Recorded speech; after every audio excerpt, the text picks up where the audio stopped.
We do problem number 7 in this class, and problem number 7 is going to be on both your balance sheet as well as the preparation of the profit and loss account.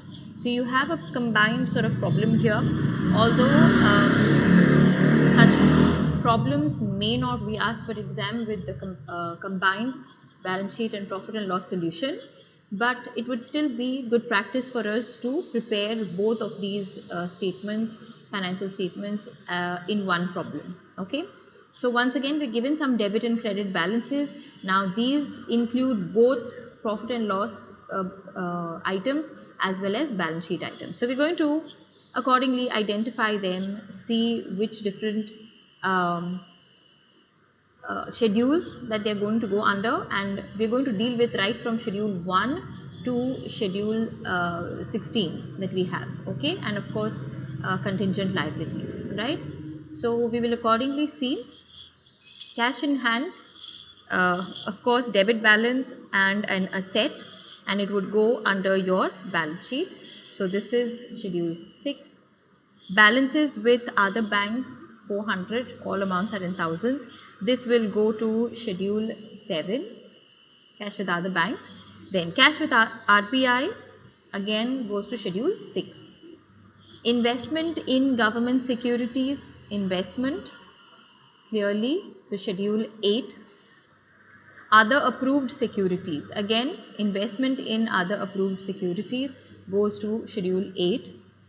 Then you have bills purchased and discounted. As we know, any bills that have been taken by the bank and on which they have discounted and given some advance, some loan to the person who brought the bill of exchange, this becomes a type of a loan, or it's a type of an advance. Okay, so the bills have been purchased by the bank and discounted. They are schedule 9. They will go under advances because it's like a loan given by the bank. Same way, all types of loans like cash credits, overdrafts, demand loans go to advances in 9, as well as term loans also are advances. We have fixed assets, premises and furniture going under schedule 10. Okay, next is interest paid. Now we are somewhere from assets, we are switching to all expenses. Since they are debit balances, all the balance sheet items go under assets, and all the profit and loss items will go under the expenses. That is the debit side, expenses. Okay, so interest paid will go under expenses of the profit and loss account, and they will go under schedule 15, interest expended, right? Schedule 15 is for interest paid. Then you have things like, or expenses like salary, printing and stationery, postage and repairs. Where will this go? Operating expenses, schedule 16. Okay, so all of these go under schedule 16. Now what about interest accrued? Understand that this is not interest which has been earned already, it has not come into the business, but it is interest accrued. It is interest receivable. It is still outstanding. It has been accrued, meaning it has become due but yet not paid, right? So interest accrued, if it is a debit balance, it goes as an asset and we show them under other assets, right? Similarly, if you see the other side, there is interest accrued with a credit balance. So when interest is still outstanding with a credit balance, it is a liability and it will come under other liabilities and provisions, schedule 5. So interest accrued with debit balance is an asset, it is receivable, so it is other assets. Same way, interest accrued with a credit balance is a liability, so it comes under other liabilities and provisions, meaning it is yet to be paid. We move on to the credit balances. Again, it's a mix of items that go into the profit and loss account and also those items that will go in the balance sheet liability side. So let's see. Interest on advances. You gave advances, you gave loans, and you earned interest, right?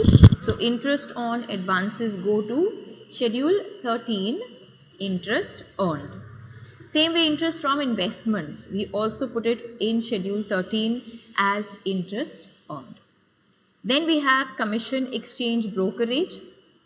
As we know, this is an income. All credit balances here that go to the profit and loss will go under the income schedules, and schedule 14 other income is commission, exchange and brokerage. Same way, profit that is made on investment will go under other income because it's not an interest income. So any other type of income will go under other income. Then other revenue receipts, also other income. So simple to identify. Credit balances can either fall under income, that is from interest, interest earned, or it can fall under other income. So we have easily bifurcated the two under 13 and 14. Done. Next, we have share capital. Now again, we're looking at some balance sheet type of balances or items. Share capital, schedule 1, capital. Then statutory reserves, which is the existing balance, opening balance. This will go to reserves and surpluses under schedule 2. The profit and loss account balance, again, this is profit and loss account of have they given for the current year. We'll accordingly see what we're supposed to assume it as. Okay, current year's profit is what we are going to calculate from the P&L account that we are about to prepare. Alright, and this we assume that it is the previous year's profit that has been brought down. Okay, since we are doing a combined problem, that is, we are also looking at the profit and loss account. That means that we are going to calculate current year's profit. Okay, and this profit given is the opening balance. It's of previous year, right? 650. This will go under your profit or loss. In the profit and loss account, where we write profit or loss, it will go as the profit and loss account of the previous year. Next is deposits, fixed, savings and current deposits. All three will go under schedule 3, that is deposits. Okay, on the liability side. Borrowings from other banks, schedule 4, all types of borrowings from banks as well as RBI comes under schedule 4. And bills payable is other liabilities, so it will be schedule 5. So that is the discussion on all the items that will go under the respective schedules. And what we have further is a little bit of information that is given to you. So it says bills for collection are 235, they are in thousands, so you are supposed to write 235. This will go directly in the balance sheet. Advances, classification is given.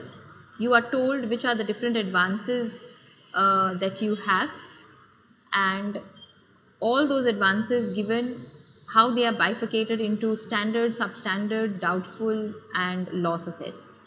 The amounts are given to you, and for each one of them accordingly we will have to calculate what will be the provisions on each of these liabilities, okay, or I mean each of these advances. Alright, so accordingly we will apply the respective percentages and we will calculate what will be the amount of those provisions on advances. Right, we've done it in one of the problems and calculated based on those percentages.